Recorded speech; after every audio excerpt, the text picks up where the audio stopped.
welcome back. I am so glad that you decided to join us today for our video.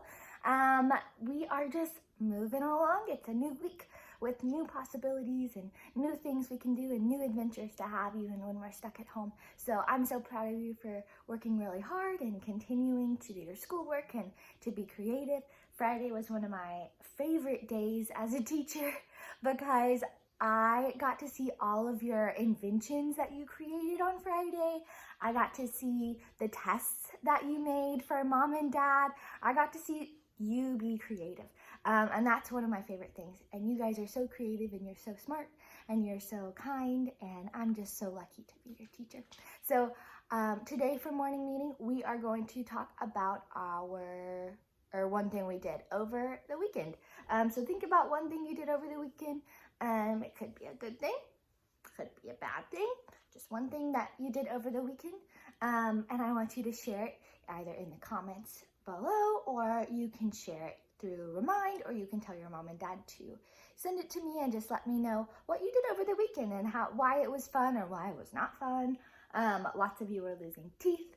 Lots of you are figuring out this new normal at home. You're riding bikes a lot more. You are maybe learning to ride your bike for the first time. So I'm just so proud of all the things you're doing at home, even though I wish we were at school. I really do. But we understand that we have to be safe, right? All right. Well, for morning meeting for me today, let's see. One thing I did over the weekend was I watched a movie, and it was really good because I had just read the book. So I watched a really cool movie. All right, you ready to read today's book? Today's book is a Caldecott winner book. So if you are still working on your star sheet, or if you would like to keep working on your star sheet, tell your mom and dad to send me a message on either Remind or a text message. And I can send them a new star sheet if you want. But this would go towards your star sheet because it is a Caldecott Award winner book. It's a little bit of a higher level book, but I think we can do it. Do you think we can do it? I think we can. It's a 4.1. It's a 4th grade book, and we're in 1st grade, and we're reading 4th grade books. I'm so proud of us. It is, I think it's an AR book. Yeah, it's an AR book. So when you are done, you can watch this video 2 times all the way through, and then you can take an AR test on this book. The book is called, the title is Blueberries For Sal, and the author and the illustrator, so the person who writes the words, is the same person in this book, not always. In this book, the person who writes the words and draws the pictures is the same person. So the author and the illustrator is Robert McCloskey.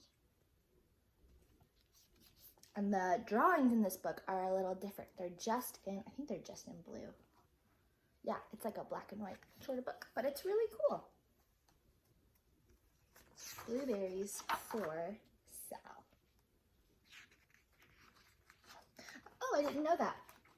He also wrote, so Robert McCloskey, who's the author and the illustrator, also wrote Make Way for Ducklings. We've read that book before a couple times in our classroom. And that is also a Caldecott Award winner book. All right, Blueberries for Sal. This is like a long book, so I might have to get out of the frame. All right, you ready? One day, little Sal went with her mother to Blueberry Hill to pick blueberries. Little Sal brought along her small tin pail, and her mother brought her large tin pail to put berries in. We will take our berries home and can them, said her mother. Then we will have food for the winter.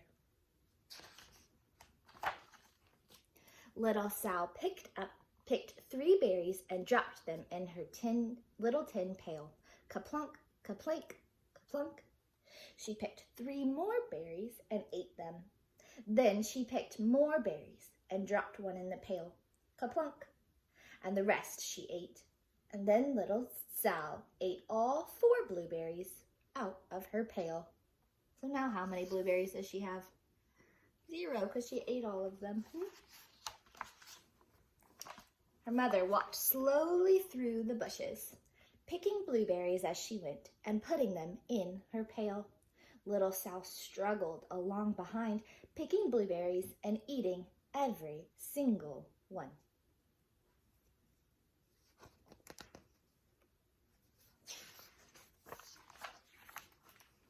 Little Sal hurried ahead and dropped a blueberry in her mother's pail. It didn't sound kaplink because the bottom of the pail was already covered with berries. She reached down inside to get her berry back. Though she didn't really mean to, she pulled out a large handful because there were so many blueberries right up close to the one she had put in. Her mother stopped picking and said, "Now, Sal, you run along and pick your own berries. Mother wants to take her berries home and can them for next winter."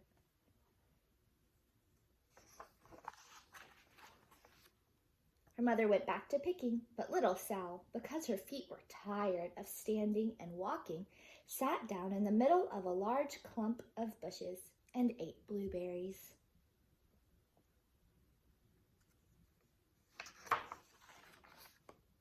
On the other side of Blueberry Hill, Little Bear came with his mother to eat blueberries.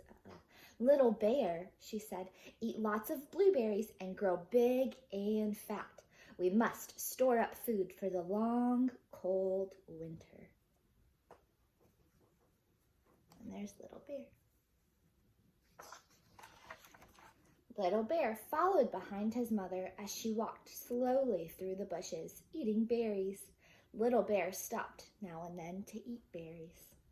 Then he had to hustle along to catch up.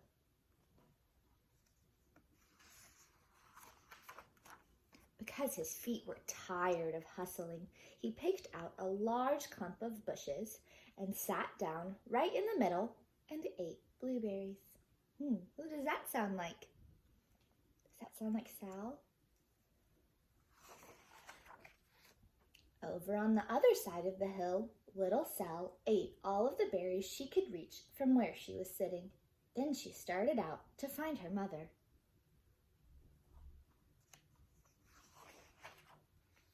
She heard a noise from around the rock and thought, "That's my mother walking along." There she is, looking for her mom. But it was a mother crow and her children, and they stopped eating berries and flew away, saying, "Caw, caw, caw." Then she heard another noise in the bushes and thought, "That is surely my mother, and I will go that way." But it was Little Bear's mother instead. She was tramping along, eating berries, and thinking about storing up food for the winter. Little Sal tramped right along behind.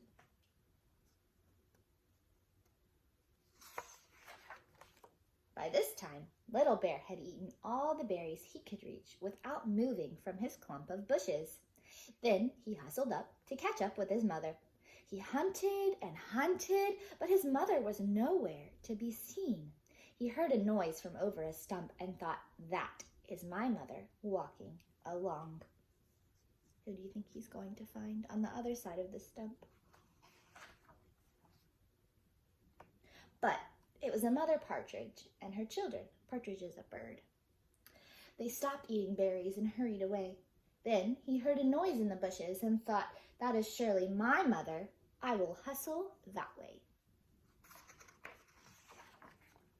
But it was little Sal's mother instead. She was walking along, picking berries and thinking about canning them for next winter. Little Bear hustled along right behind.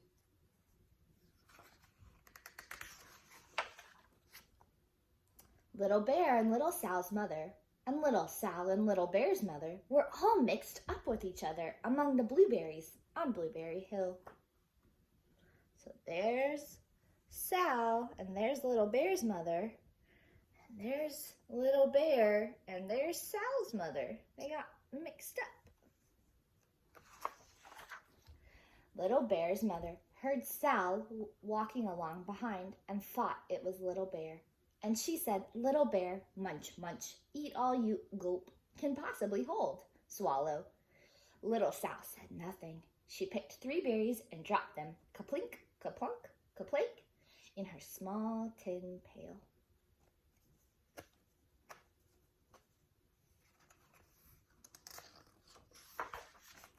Little Bear's mother turned around to see what on earth could make a noise like kaplunk. "Grumph!" she cried, choking on a mouthful of berries. "That is not my child.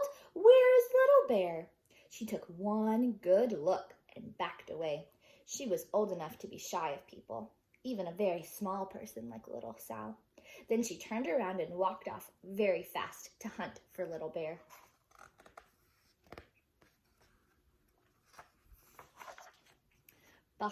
Little Sal's mother heard Little Bear tramping along behind and thought it was little Sal. She kept right on picking and thinking about canning blueberries for next winter. There's Little Bear following Sal's mother. Little Bear padded up and peeked into her pail. Look, there he is, peeking into her pail. Of course, he only wanted to taste a few of what was inside, but there were so many and they were so close together that he tasted a tremendous mouthful by mistake. "Now, Sal," said little Sal's mother without turning around, "you run along and pick your own berries. Mother wants to can these for next winter." Little Bear tasted another tremendous mouthful and almost spilled the entire pail of blueberries. Little Sal's mother turned around and gasped, "My goodness, you are not little Sal. Where is my child?" Little Bear just sat munching and swallowing and licking his lips. Little Sal's mother slowly backed away.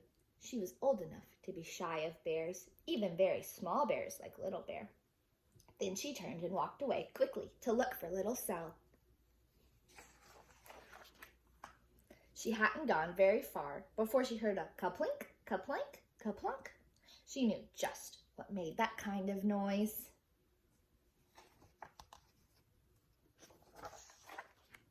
Little Bear's mother had not hunted very long before she heard a hustling sound that stopped now and then to munch and swallow. She knew just what made that kind of a noise.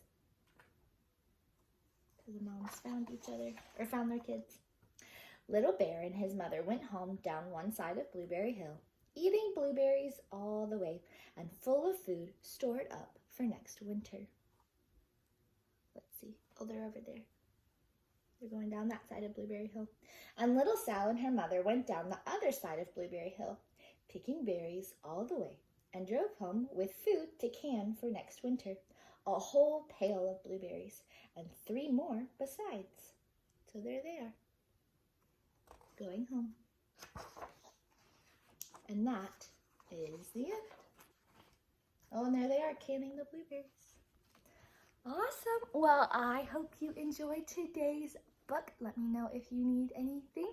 And be sure to take an AR test on Blueberries for Sal. I am so proud of you. You are doing wonderful. Let me know if you need anything. Okay? All right. Bye, guys.